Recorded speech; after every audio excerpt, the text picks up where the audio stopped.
अगर आप मेरे चैनल पर नए हैं तो फौरन सब्सक्राइब करें और बेल आइकन को दबाएं ताकि हर नई कहानी सबसे पहले आप तक पहुंचे। तो चलें कहानी की तरफ। मेरा नाम विकास है, पर सब मुझे कालू कहते हैं। मैं पंजाब के एक छोटे से गांव का रहने वाला हूं और एक जमींदार का बेटा हूं। मेरे अब्बा का रंग गंदमी था और में गोरी चट्टी थी। जब मेरे दूसरे बहन भाई पैदा हुए तो सब गोरे चट्टे थे, पर जब मेरी बारी आई तो मेरा नाम ही कालू पड़ गया। मैंने 9वीं जमात का इम्तिहान दिया और अच्छे नंबरों से पास हो गया। तो इस वक्त मेरी उम्र कोई 18-19 साल थी। मेरे अब्बा मेरे अच्छे नंबर देखकर बहुत खुश हुए और उन्होंने फैसला किया कि मुझे आगे पढ़ने के लिए कराची भेज दिया जाए। कराची में मेरी एक खाला रहती थी, वो बहुत अमीर थी। जब उन्हें पता चला कि मैं पढ़ने कराची आ रहा हूं तो उन्होंने मुझे अपने घर रख लिया। मेरी खाला के 3 बच्चे थे, फरहाना, नूरिया और आमिर। फरहाना फरस्त आयर मैं पढ़ती थी, नूरिया 10वें क्लास में थी और आमिर 5वें में। खाला के घर उनकी एक नंद माहीन भी रहती थी और उन्होंने 2 साल पहले इंग्लिश कर रखी थी और नूरिया ही के स्कूल में पढ़ाती थी। मेरी खाला ने मेरा दाखिला भी उसी स्कूल में करवा दिया और मैं सबके साथ स्कूल आने जाने लगा। खाला का घर 2 मंजिला था। छत पर 2 कमरे और एक बाथरूम था और दूसरी मंजिल पर खाला की दीवरानी मुस्कान रहती थी, जिनके 2 छोटे बच्चे थे। खाला के अपने फ्लोर पर 3 कमरे थे, एक खालों का, एक फरहाना और नौरिया का और एक माहीन का। एक बड़ा हाल था जिसके साथ ही किचन था और सब वहीं बैठकर खाना खाते और टीवी देखते। एक गेस्ट रूम था जहां मैं सोता था। मेरे खालू अपने भाई के साथ गारमेंट्स की फैक्ट्री चलाते थे। वो सुबह 10 बजे निकलते और रात 12 बजे के बाद वापस आते। मैं एक हफ्ते में ही सबसे घुल मिल गया और घर के एक फर्द की तरह रहने लगा और मेरी जिंदगी एक रूटीन में ढल गई। सुबह वक्त पर उठना, नाश्ता करना, सबके साथ स्कूल चला जाता और फिर वापस आकर थोड़ी देर आराम करता, फिर होमवर्क करता। उसके बाद मेरा ज्यादातर वक्त फिल्में देखने में गुजरता और खाला कभी कभार छोटे मोटे काम कह देती और बाजार से सामान मंगवा लेती तो मैं हंसते हंसते वो काम कर देता। आतवार का दिन था, इस दिन छुट्टी थी। घर में डश एंटीना था। मैं हाल में बैठा एक फिल्म देख रहा था तो अचानक घंटी बजी तो मैं दरवाजे पर गया और दरवाजा खुला तो सामने एक खूबसूरत लड़की खड़ी थी। मेरा मना उस लड़की की खूबसूरती देखकर मैं सानोला जरूर था, लेकिन मेरे नींद नक्श देखे थे। जो भी मुझे देखता था नजर नहीं हटा पाता था। मैं काफी प्रकशिश और हैंडसम था। मेरी आंखें काफी बड़ी और नशीली थीं। जो भी मेरी आंखों में देखता था खो जाता था। मैं गौर से लड़की का चेहरा ताकने लगा तो वो शर्माई गई और घबरा कर जल्दी से अपना दुपट्टा अपने चेहरे के आगे कर लिया और लड़की ने अपना चेहरा ढका तो मुझे होश आ गया। मैं शर्मंदा हो गया और बोला, जी किससे मिलना है?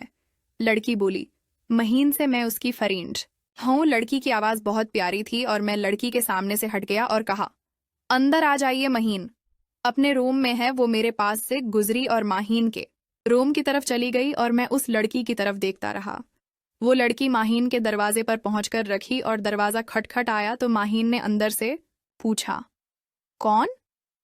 तो उस लड़की ने कहा, माही दरवाजा खोलो, मैं सहर हूं।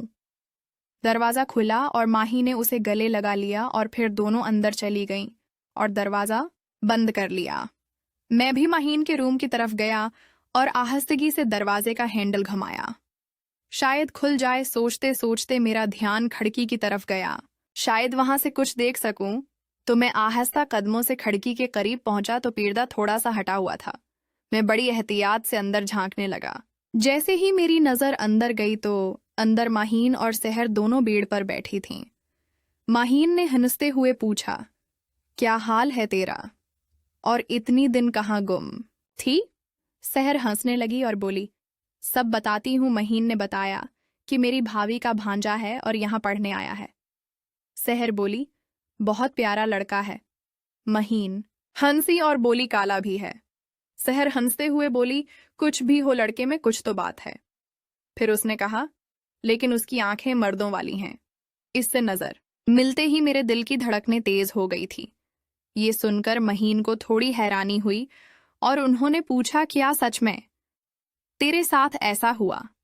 सहर का चेहरा शर्म से सुर्ख हो गया और वो बोली, माही मैं मजाक नहीं कर रही। अच्छा तो बता, तेरे रिश्ते का क्या बना?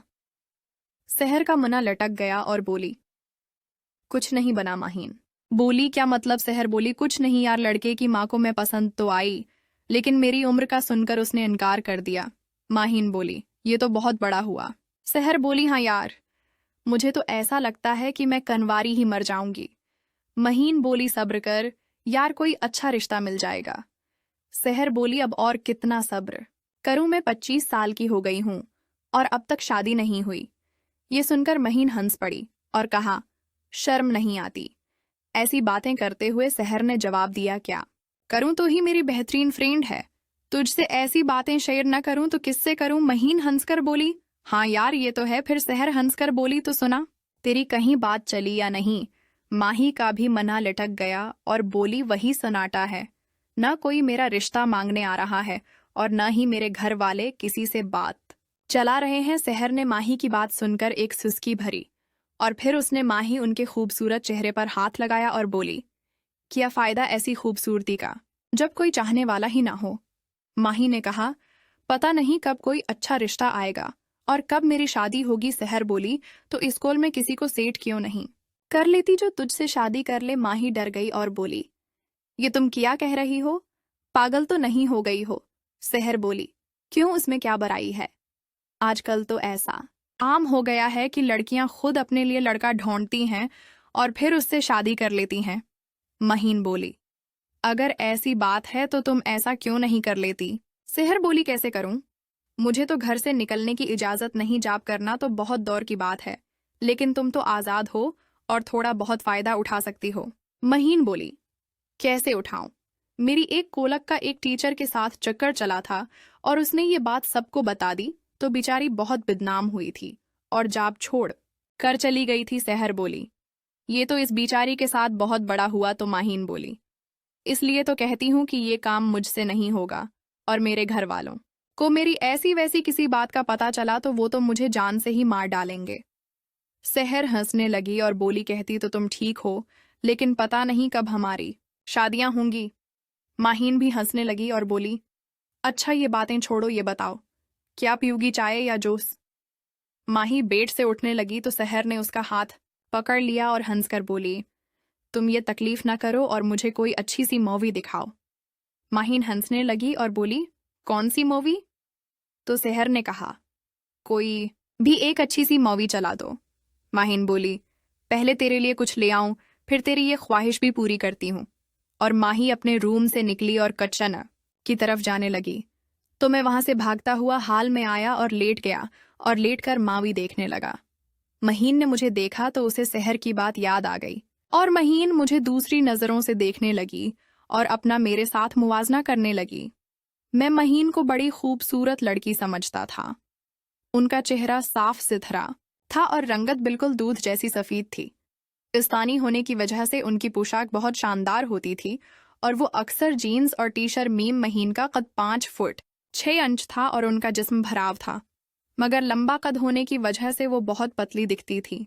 मैं खुद भी सेहतमंद लड़का था और मेरा कद महीन से थोड़ा ही कम था। मेरे चेहरे पर मर्दाना खूबसूरती थी, मगर रंगत में मैं महीन जितना गोरा नहीं था।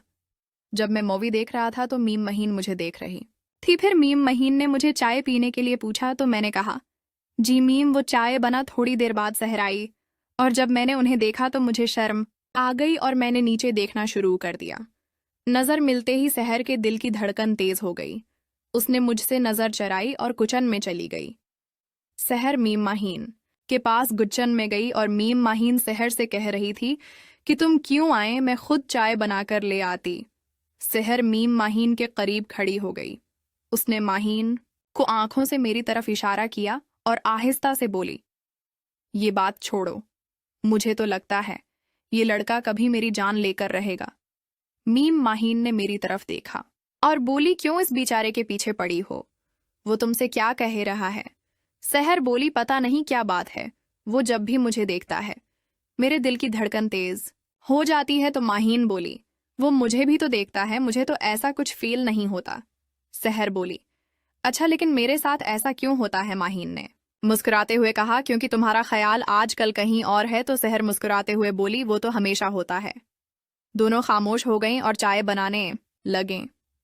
सहर बार बार मेरी तरफ देखने लगी। मीम महीन ने सहर से कहा कि इसे देखना बंद करो, वरना उसको शक हो जाएगा। सहर ने कहा, मुझे लगता है इस लड़के पर मेरा दिल आ गया है। तो महीन बोली, शर्म करो, अपनी उम्र देखो और उसको देखो। सहर बोली, वही तो देख रही हूं। कुछ तो बात है जो मेरा दिल बार बार इसकी तरफ खींचा जा रहा है। माहिन बोली, लगता है कि आज तुम्हारा दिमाग कुछ ज्यादा ही खराब हो गया है। तो सहर बोली, चाहे जो समझो कुछ तो हुआ है। इतनी में मीम महीन ने चाय बना ली और सहर से कहा, चलो बाकी बातें रूम में चलकर करते हैं। मीम महीन ने 3 कपों में चाय डाली और 1 कप साइड में रखकर मुझसे बोली, कालो चाय बन गई है, अपना कप ले जाओ। तो मैंने कहा, जी। मीम महीन ने अपनी चाय उठाई और सहर के साथ अपने रूम में चली गई। रूम में जाकर महीन ने सहर को चाय दी और दरवाजा अंदर से